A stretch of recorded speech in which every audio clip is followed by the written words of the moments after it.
Ainsi donc, dans notre cheminement spirituel, par des moyens aussi nombreux que variés, notre croissance s'effectue. La façon dont Dieu se comporte à notre égard provoque en nous une perplexité douloureuse et salutaire. C'est ce que nos versions appellent le châtiment du Seigneur. Ce mot châtiment est une expression bien faible. Le terme grec contient le radical du mot enfant et signifie proprement l'éducation des enfants, la discipline. Vous avez la même pensée dans le mot disciple. Un disciple est un homme qui entre en relation régulière avec quelqu'un en vue d'apprendre quelque chose. Le Seigneur choisit ses disciples pour les avoir avec lui, dans le but de leur enseigner quelque chose. Or, la discipline est inséparable de l'étude. Que de choses n'apprenons-nous pas par la souffrance? Le Seigneur Jésus lui-même, dans ce sens-là, a atteint son complet développement par le même chemin. C'est par les souffrances qu'il est parvenu à la perfection. Comment pouvons-nous espérer atteindre notre pleine croissance par une autre voie? L'éducation par l'expérience, le joug d'une discipline. Tout ce qu'on apprend par l'épreuve. Voilà la méthode divine pour muer l'enfant en un homme fait et nous rendre dignes de notre qualité de fils de Dieu. Ce qui nous manque dans ce domaine, c'est la foi. Plus de foi pour accepter les voies de Dieu. La douleur nous étreint, l'angoisse parfois. Qu'est-ce que Dieu fait et quelle est la raison pour laquelle les épreuves se succèdent de si près, sans nous laisser aucun répit? Ne serait-ce pas que le Seigneur cherche à presser notre croissance pour que nous parvenions sans plus tarder à cette maturité spirituelle qui nous permettra enfin d'apprendre quelque chose? Quelle est donc l'attitude à prendre quand Dieu permet à l'épreuve de venir frapper à notre porte? Que faire quand nous nous trouvons aux prises avec une circonstance difficile ou douloureuse? Notre attitude doit être gouvernée par la question suivante. Dans la pensée de Dieu, cette expérience est certainement destinée à me faire atteindre quelques objectifs nouveaux. Qu'est-ce donc que Dieu a en vue?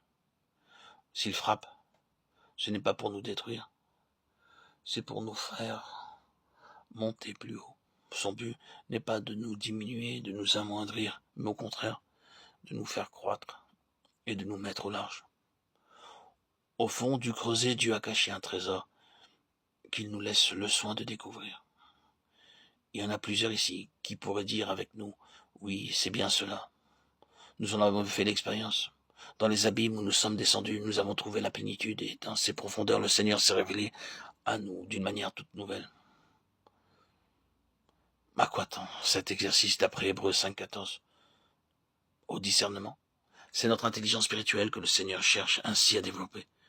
Il y a pour quelques-uns de ces enfants toute une histoire spirituelle qui est en train de s'écrire dans l'invisible et qui est comme la réplique de celle qui pour nous est rapportée par les évangiles. Le Seigneur a choisi quelques disciples, un ici, un là, et il les groupe autour de lui. Ils sont avec lui pour apprendre, et ils regardent à lui comme à un chef, bien qu'il soit infiniment plus. Un jour, il leur confère une autorité officielle et les investit du pouvoir d'aller en son nom, exercer sa souveraineté sur la création, la gouverner pour lui, être des intermédiaires entre lui et le monde, pour donner force de loi à son autorité. La présente dispensation est là, tout entière, en miniature, avec une différence cependant. La seule chose qui fut réelle dans le cas des disciples, c'était l'autorité et la souveraineté de leur Seigneur. Mais leur attitude avait quelque chose de purement officiel qui fait un peu penser à la subordination d'un fonctionnaire vis-à-vis de son supérieur. Rien de spirituel là. Et c'est cela justement qui fit qu'à l'heure critique, ils abandonnèrent leur maître et prirent la fuite. Il semble que le Seigneur nous ait donné là une illustration de ce qui devait se réaliser plus tard sur le plan spirituel dans l'Église qui est son corps.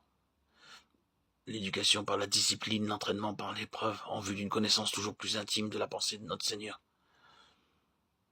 Grâce à cette maturité, grâce à cette intelligence spirituelle acquise par ses enfants dans le creuset, le Seigneur aura entre les mains des éléments qui répondront à ses désirata, et il pourra, pour gouverner le monde dans les siècles à venir, se former l'instrument dont il a besoin.